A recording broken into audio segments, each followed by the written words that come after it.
I have no idea what's going on with Tomb Raider, but this franchise is pretty much destroying itself before it even reboots again.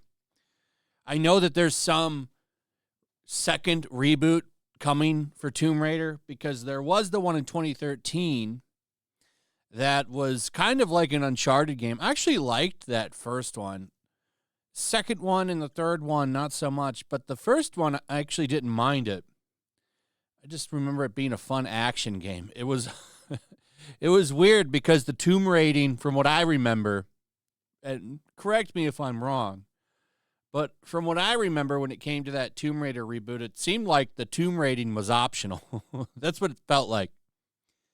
You know, I would take that Lara Croft all day over the one they're giving us now. At least she was pretty. This new one has the same problem that the Star Wars Outlaws game has, and a lot of other modern Western games, is they're trying to find that balance of her being a man and a woman. She's got that same square jaw bullshit going on with her new character design, too. I saw somebody Photoshop her hair off of her, and they put Leon S. Kennedy's hair on her, and she looked like a dude. It's basically a dude's face with female hair. But aside from that, we're not talking about the game. We're talking about the tabletop RPG that just came out called Tomb Raider Shadows of the Truth, created by Evil Hat Productions, also known for Thirsty Sword Lesbians, another game that they had that I'm sure everybody played and loved. I'm sure this game was a smash hit. So they've brought their magic to this franchise, and they are working with Crystal Dynamics, the developers that are making the new one. I believe they also made the older one, the 2013 reboot. I don't know if this new one coming out has anything to do with those or not. I'm going to guess that they don't, because it seems like this new Lara Croft is totally against doing archaeology work, even though she's an archaeologist. And she, quote, no longer decorates her mantle with ancient artifacts. What is the point? This game is, like, I guess, designed to make you go after colonialists. It's going to fight the colonialist origins of the original franchise. So this whole thing is an apology to her for a game nobody was upset about. So let's find reasons to make the old ones problematic. You know what? I totally believe that conspiracy theory. I don't even know if it is, but Razorfist and Melanie Mac, two avid Tomb Raider fans, claim that Crystal Dynamics did not want the remaster games to come out, and they did everything they could to roadblock them. From what maybe I'm getting some of the details wrong here, but the gist of it is that they didn't want it to come out because it would glorify the originals, and they want the focus on their new bullshit Ma'am Croft. I think that's like the gist of it, and I kind of believe it, especially since they put that stupid disclaimer on it to make it sound like it's racist and problematic. And they put a disclaimer on the game. So now they got this coming out with the Burger King's Kids Club here.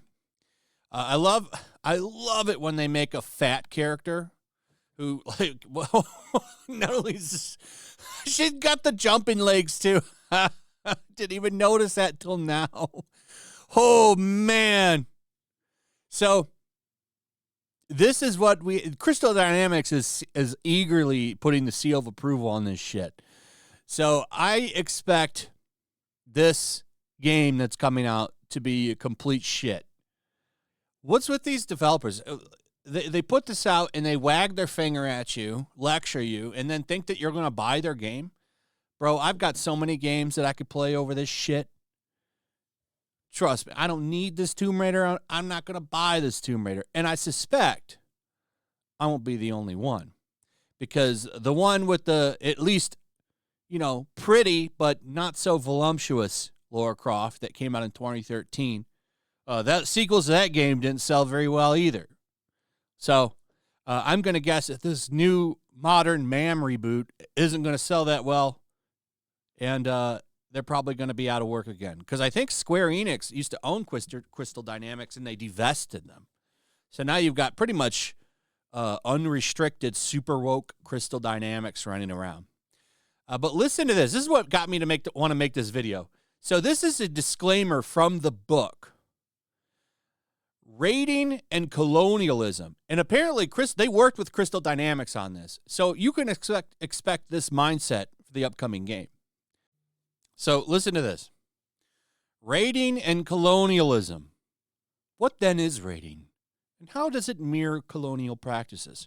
Raiding, as depicted in the original Tomb Raider games and stories, involves going to ancient tombs and historical sites of different civilizations and acquiring artifacts.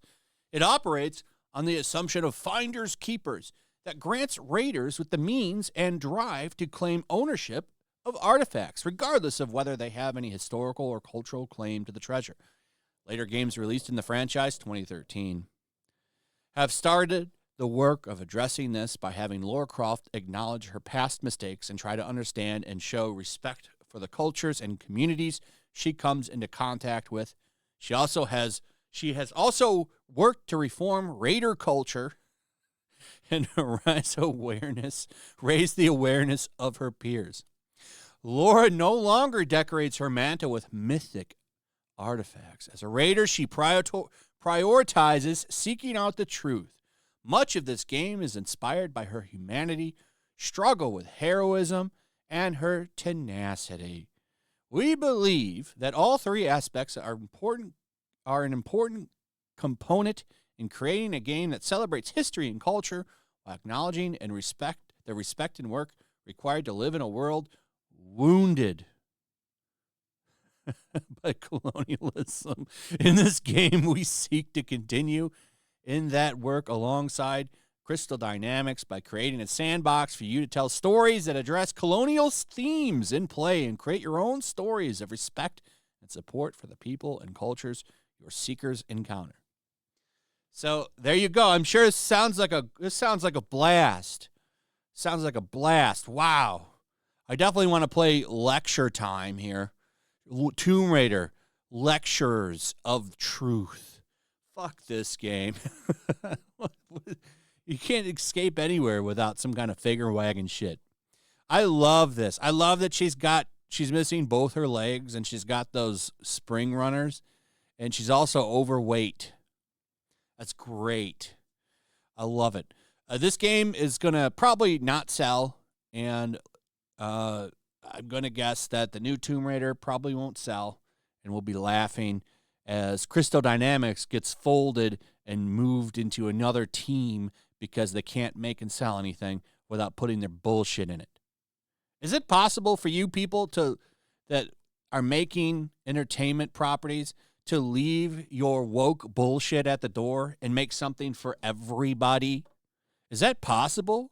This is why anime, manga, Japanese studios for video games, all that shit is like raking in money right now. You realize that, right? That's why they're just raking in cash, because everyone's going to the East now for their entertainment.